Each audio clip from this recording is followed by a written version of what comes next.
Okay, so now we've arrived at a very important topic, and that is the topic of planning. For this section, we're just going to be looking at the basics of planning. And in future sections, we will eventually discuss the more advanced aspects of planning.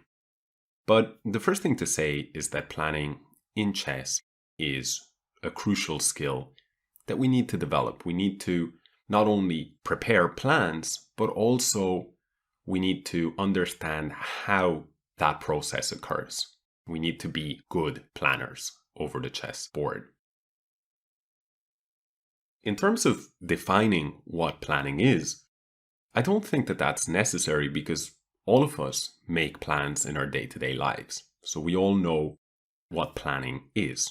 It's, in essence, a series of interconnected actions with a particular goal in mind, a goal that will benefit us if we manage to achieve it. So design that plan and then we go about trying to carry out the plan. The real question is, how do we design a plan?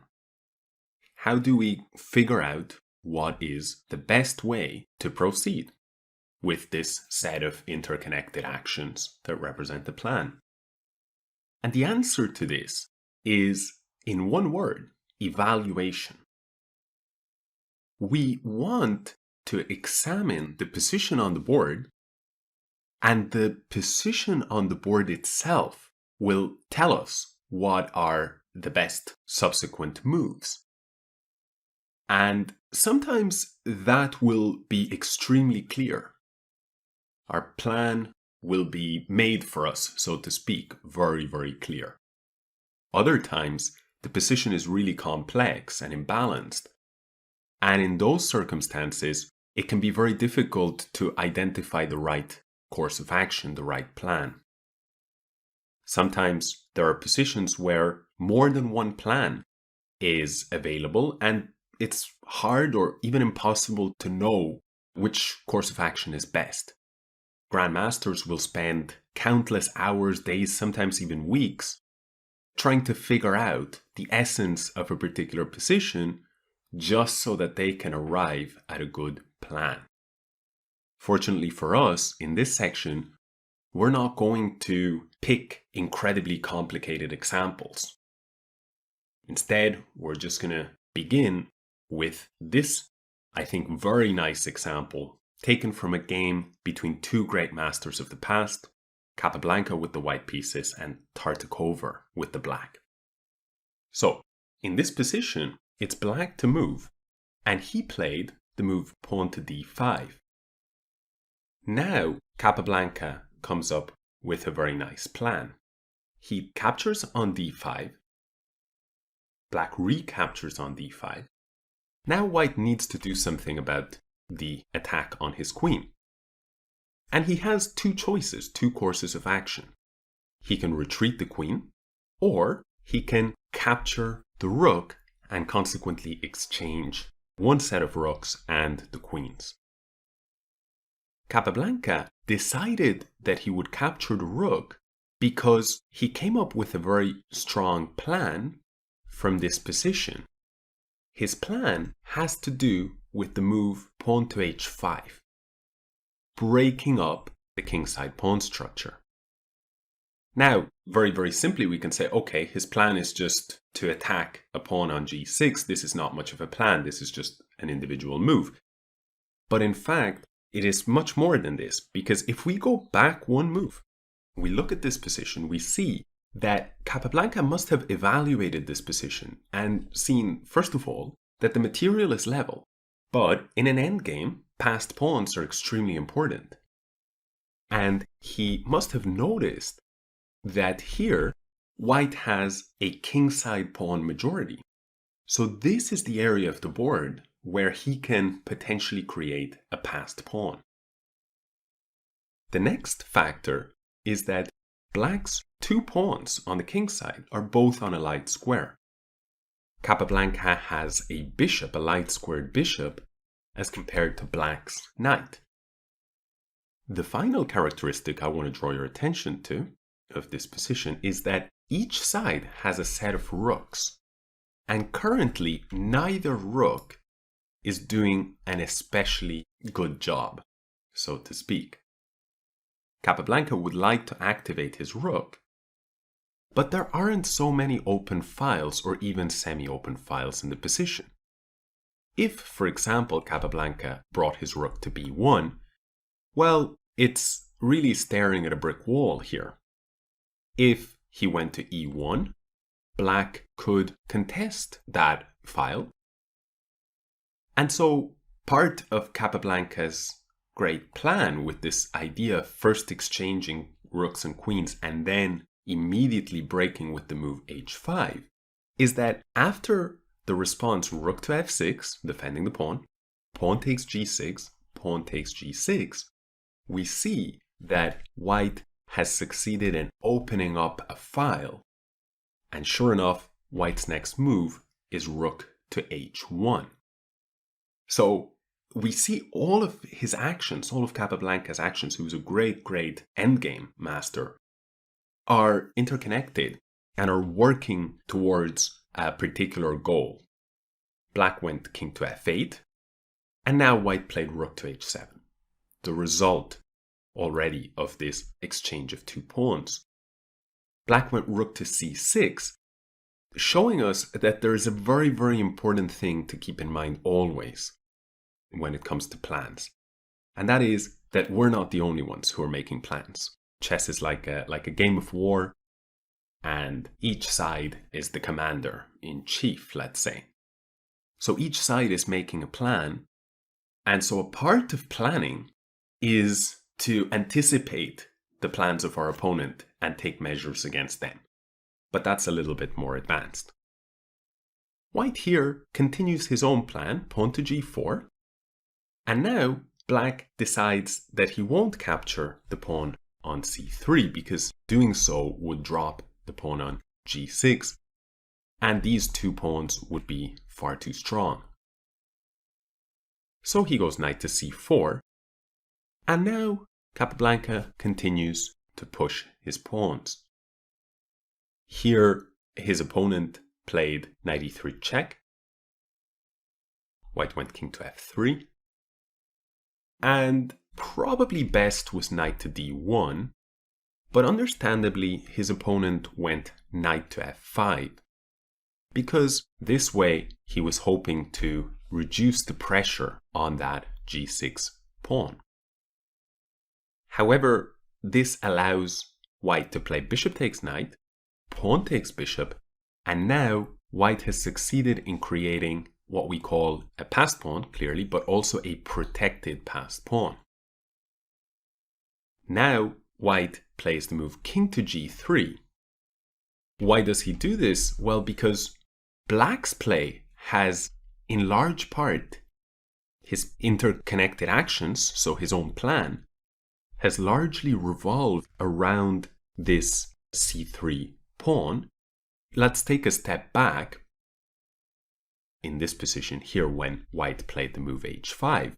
Well, from white's perspective, we see that his plan is all about creating a passed pawn and pressing home his advantage on the king side and undermining those weak light squared pawns that are in trouble because of white's light squared bishop pressing down on them. But if we flip the board, we see that from Black's perspective, a big part of his plan revolves around this backward pawn. It struggles to push forward because of the pressure created by the d5 pawn and the knight.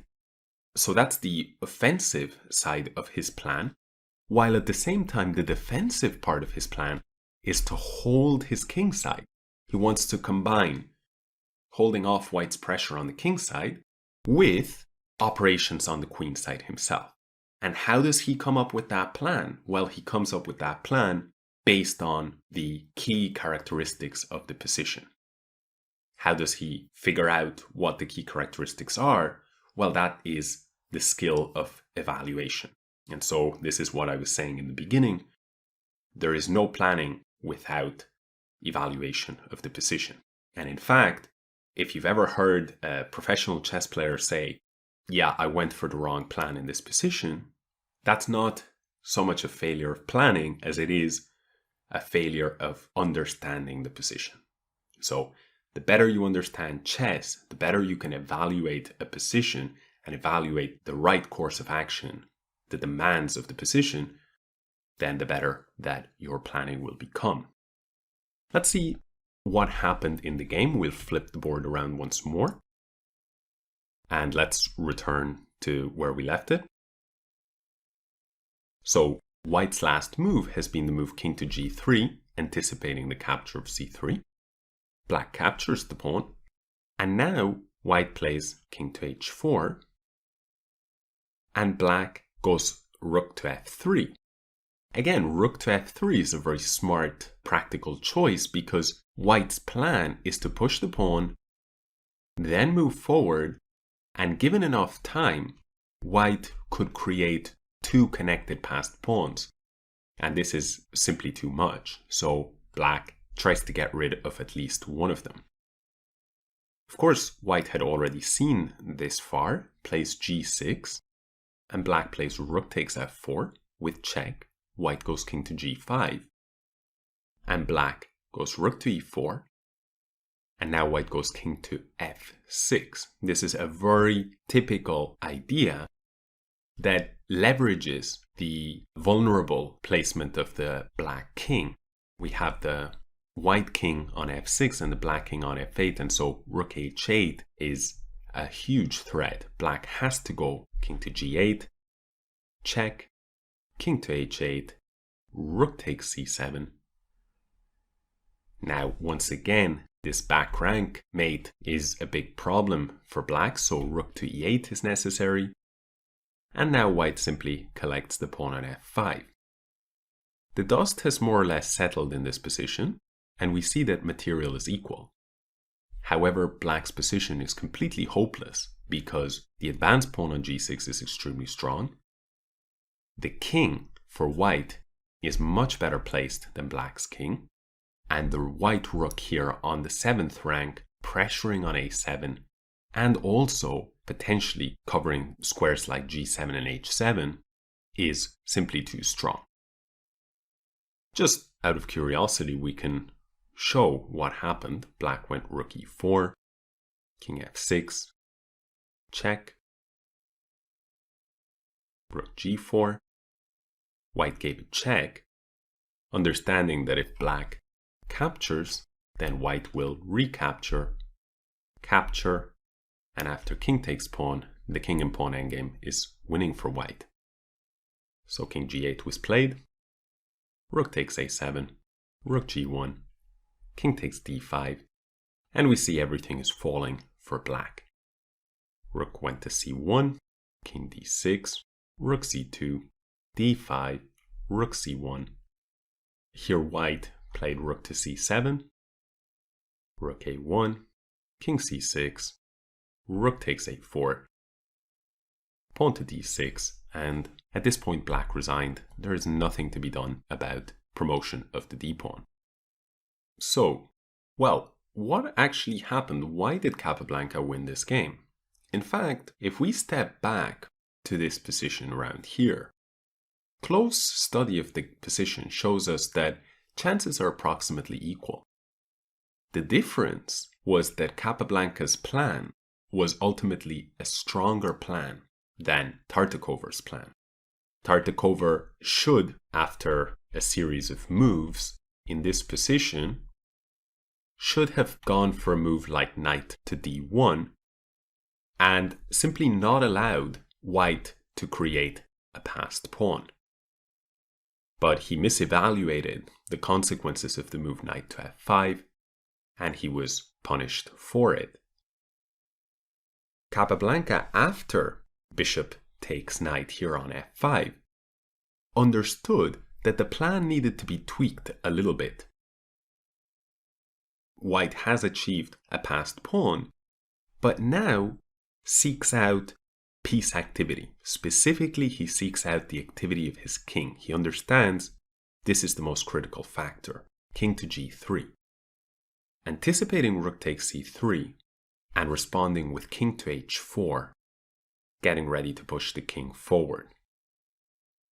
Black's plan involved winning as many pawns of white as possible, but after pawn to g6, rook takes f4, king g5. Well, black has already grabbed a few pawns, and he played the move rook to e4. He could have grabbed yet another pawn, but ultimately the problems with his king and the advanced white pawn would be far bigger factors than the material advantage for black. So after king to f6, the threat would be rook to h8 with mate, and after king to e8, rook h8 check, king to d7, and here pawn to g7 should win, but even simpler is king takes f5, removing that passed pawn, rook to d2, and now g7, rook to g2, promote to a queen, and this position is a very simple win. So, let's recap. The first thing that we can say is plans are a sequence of interconnected actions with a specific goal in mind. However, it's not only us that will have a plan, but if we're up against strong opponents, they will have very, very clear plans as well. And therefore, any planning we do must take into account the plans of our opponents. That sometimes will call for a particular type of action or move, which is known as prophylaxis or a prophylactic move. What this means is any move that anticipates the threats or the plans of our opponent and tries to prevent those plans from being carried out if we consider them too dangerous to allow. Then we need to be clear that in order to create a strong plan, we must have a strong understanding of the position. And in order to do that, we need to carefully evaluate any given position.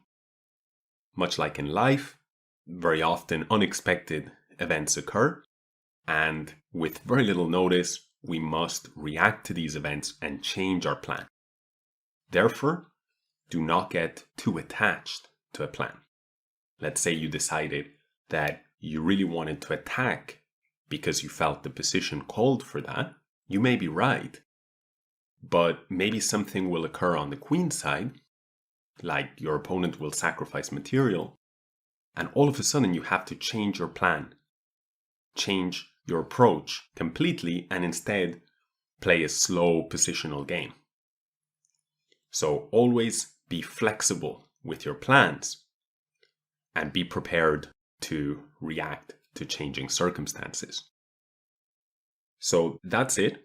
This, as far as an introduction to planning goes, it's an incredibly important skill to develop in order to be successful as a chess player. So I hope that this section was beneficial to you, and I will see you in the next one.